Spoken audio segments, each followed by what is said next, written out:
This is a drama review of the Chinese web drama 少主且慢行 I've fallen for you.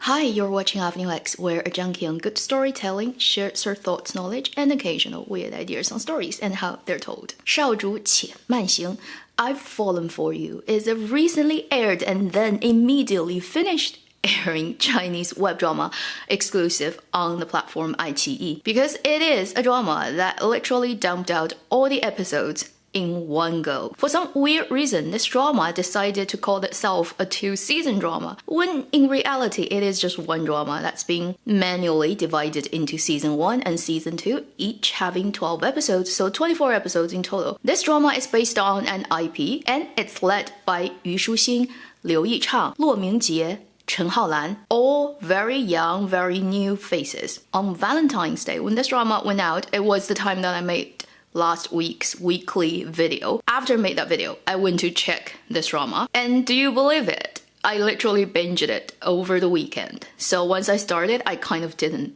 stop, apart from going to sleep. Although in many ways this drama is very trope heavy, it's very typical, nothing happens that's something you've never seen, but it's so enjoyable. The drama's premise is super silly and normal and typical of Asian dramas. A girl who is the daughter of a coroner in a fictional land and has no marriage prospect always believes that one day she will meet her long-lost childhood friend that she met under a huge tree. And through some very dramatic and typical tropey coincidence, she took another person's identity and married into this family, whose young master is who she believed to be her long-lost childhood friend, but seemingly cannot remember their encounter at all. And the whole story is about her trying to find who is her long-lost childhood friend that she believes she should marry, while the male lead that she marries to also had some childhood memory of a person that he has to wait. So he isn't very happy about this girl marrying him that he doesn't want and who is not who he is been waiting for. And as time goes on, it's bound to happen that the first leads have to fall in love. While this is going on, the second lead male also gets introduced, and in the beginning very clearly set up to be the third party in the main relationship, but later your second female lead gets introduced, so it kind of ended up being two couples. By the time you've seen all the main characters introduced to you, you can totally guess how it's gonna end. I would recommend people who love lighthearted stuff, love comedy, love to have a good laugh and not to think too much about what they watch, to go into this drama. If I have to compare this drama, I would probably compare it with To Get Her or the Eternal Love 2 series drama, even 明月照我心, Love of Hypnotics, I can't remember that title. These dramas, in terms of their budget, in terms of their nature being relatively short and being web dramas, are very similar. If I have to lump them together and say which one is the favorite one that I've seen within this genre, I would actually pick this one. I would pick it over Eternal Love, and I'm gonna explain why. This drama is just so funny. It literally is the funniest one I think I've seen in this whole genre. There are even more goofier ones last year, for example, like 少年江湖物语. But that drama's type of funny is a little bit too goofy. It's intentionally made in that way to make every scene, every beat, just ridiculous, right? As ridiculous as it can go. Whereas this drama, clearly telling you we are not like the for the goofy's sake goofy drama, but the comedies happen in so many different ways. There are dialect comedy that would require you understanding Mandarin and other dialects in Chinese. So the characters in this drama, although they live in the same city, they speak different dialects. And it's intentionally done in a way to make it super funny. I've heard Sichuan dialect, I've heard Cantonese, there's like Henan, I think, accent as well. It's all mixed up. And it doesn't even attempt to explain why people speak different accents. It just happens. So you just take it and have fun with it. They also do very random jokes, random sound effects, doing weird faces, doing weird noises that are very much like in real life. If you have a friend who is just likes to make fun of everything all the time, they would do those extremely random and it kind of only happens in reality, funny things that just doesn't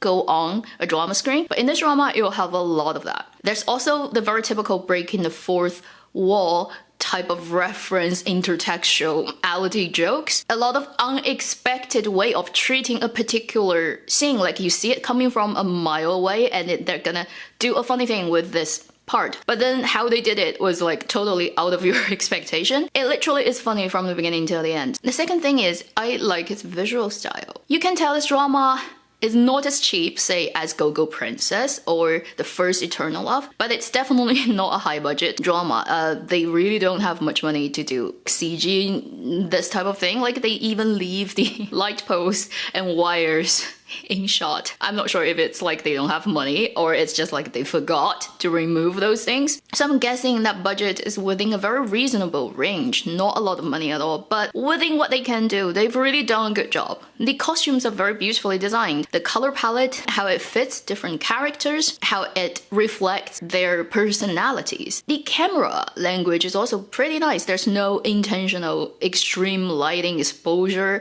making people look like plastic. None of that happens. It's properly lit and properly color graded, so it doesn't look ridiculous like a lot of idol dramas these days tend to do. Then the third thing I think that's most important, that stole my heart, is the acting. I think they've casted really very fitting young actors to play these four main roles. Especially, I would say, for the lead couple. Yu Shuxing, I said I really like her from 下一站是幸福, Find Yourself. So I went into this drama for her. I want to see her acting and she didn't disappoint. Although I have to say, in many ways, her role in this drama, Tian Sanqi, is very similar to Cai Gua in Find Yourself. It seems to be sort of a natural forte of this actress to play this type of roles. Her performance in this drama is pretty much exactly as I expected it would be. Then the surprise comes from the male lead actor. He's very young, he's like 1999, almost born into this century. And I've never seen his previous works, but I was totally blown away by him. I wasn't looking forward to that level of acting and commitment to the role. I thought he was good looking, you know, from the poster, so I was like, yeah, eye candy for sure. But once the acting starts, I was like, oh my god, this guy is actually really good. I particularly like his voice. Like, this is what I have to confess is I am a total auditory animal. I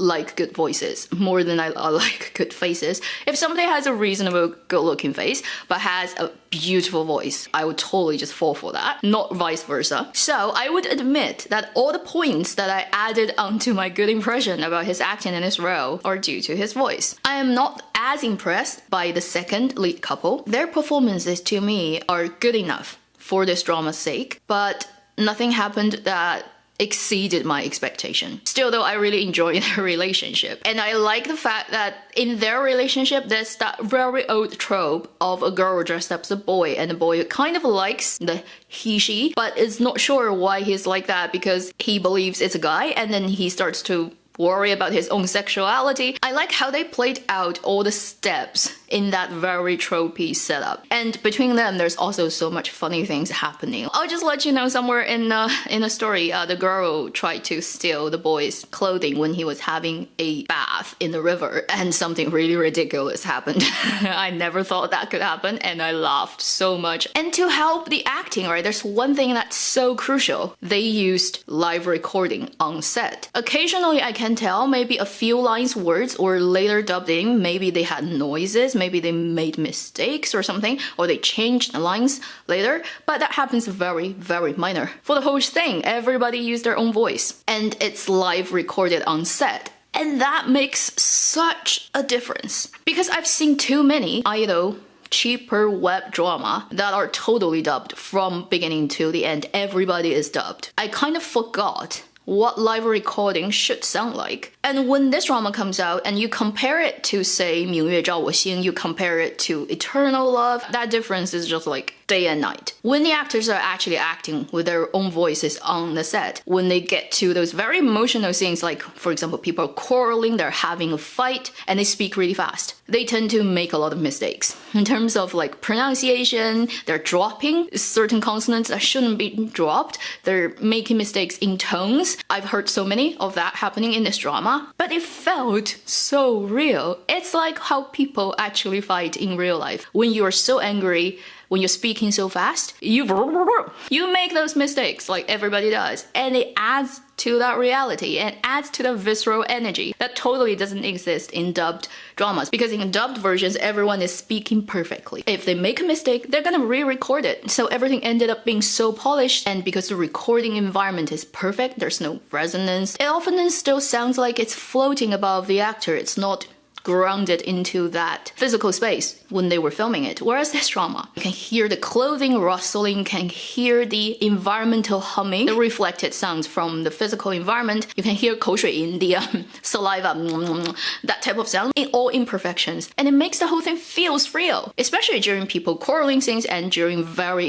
emotional, sad, kind of screaming scenes. That real voice that came out at that moment is like, you can't fake it. There's no way that you can dub it with the best dubbing actors in the world to recreate on-spot reality. That made this drama that much more lovable. This should be the standard, but unfortunately in these days, in Chinese dramaland, it's considered as a bonus, not a standard practice. I wish more dramas were doing live recording. It should be like that. One final thing that I like about this drama is it has very lovely songs. The lead actress, lead male, second lead male all sang a song for this drama, and it will show up at different places. They're really good songs and very cute and fits the drama's atmosphere perfectly. I especially like the male lead song, 丁老头. I never expected I could like a nursery rhyme this much. And I have to tell you guys about this song. It's based on a very old Chinese. Every kid used to know, not now, probably if you were born in the 80s, 70s, maybe 90s,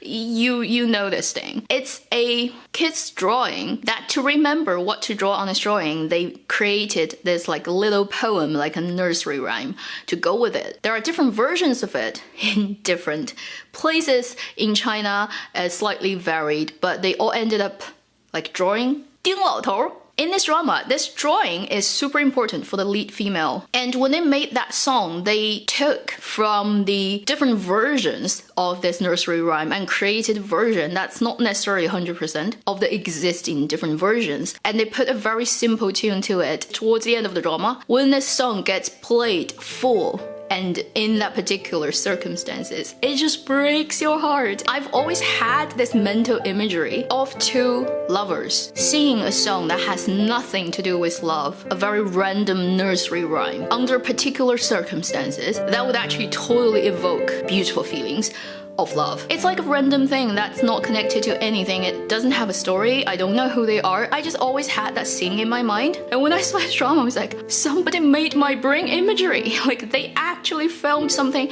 I've always had in my mind. I was like, okay, now I love it with all my heart. It must be that I have 缘分 with this drama. To me, it's magic, but to other people, it could be totally irrelevant. So at the end of this video, I'm going to draw you a version of 丁老头. It's not the same one as they did in the drama, but it's super funny. So let's just see how it works in Chinese. 一个丁老头欠我2枚球，让他3天还。他说4天还，还个大鸭蛋，3根韭菜3毛3，一块豆腐6毛6，一串糖葫芦7毛7。我就是那个丁老头。If you like lighthearted stuff, comedy, funny thing, but definitely parts of the drama will move you. It will get you quite teared up. If you like all those elements and you like these particular actors and actresses who are very cute, very lovely, very good looking, and they do a really good job at acting this story out.